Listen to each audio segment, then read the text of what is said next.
Alright, so today we're going to make a concrete barrier to hopefully keep my bike safe in the parking lot that's kind of out in front of my complex, right by my car.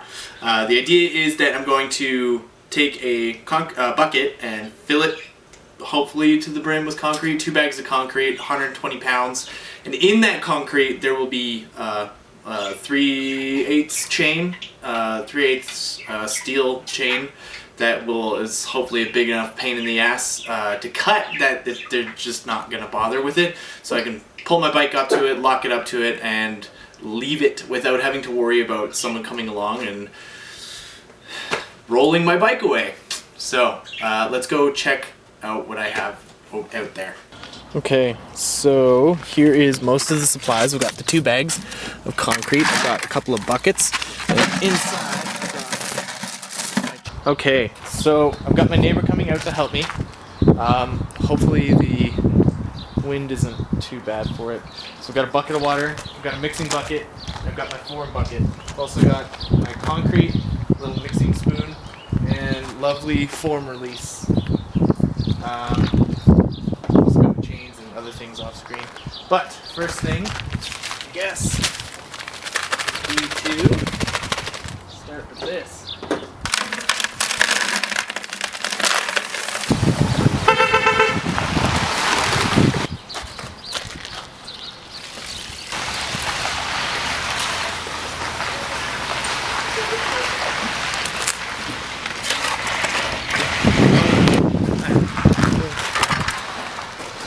Okay, so now I've got form release. Oh.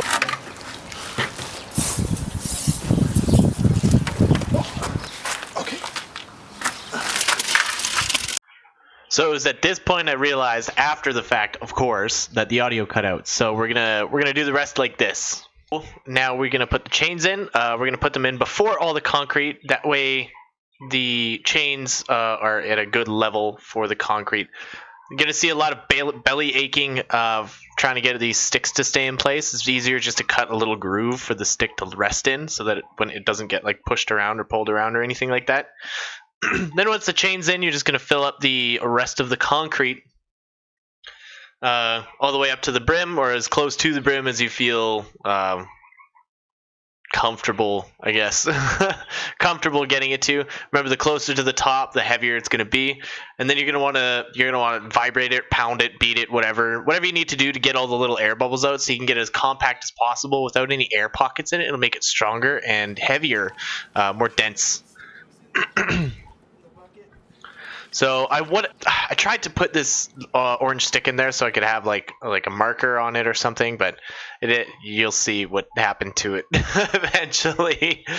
But yeah, covering it up, leaving it in the parking lot to dry. It's cold here still. You can see there's still ice, so it took like way longer than I was expecting. I was expecting like maybe a day or 2. I think it ended up being about a week. This is the first time checking out. That's my Cortana there. And the stick rips out first try. So I'm like, well, we don't get a stick. Not a big deal. Went to check it again, and it's still wet. You get to see me pushing my finger around in there, and yeah. And then finally got dry. I put that WD-40 in there as form release, so I just cut a little slit in the side and spin the bucket so that it just comes straight out nice and easy. Didn't have to manhandle it or fuss with it too much. It was just basically using those chains to as friction points and spinning the bucket. Come right off, just totally clean. And then I lifted it into place. I figure it weighs about 80 pounds. 80, 90 pounds, somewhere in there. Not quite 100. I didn't get both bags of concrete in there, which is unfortunate, but whatever. It works. It's heavy. It's got a thick chain on it. It's going to be a deterrent for people to not want to steal my motorcycle. All right, you guys, thanks for making it this far in the video. That's it. That's how I made my concrete barrier to keep my motorcycle safe. Let me know if this helped you at all. If there's more videos that you want to see from me, let me know somewhere. There's links, places. You know what to do. Let me know if you like this. Hit the like button. Follow along if you want to see more. Thank you guys very much, and I'll see you next time.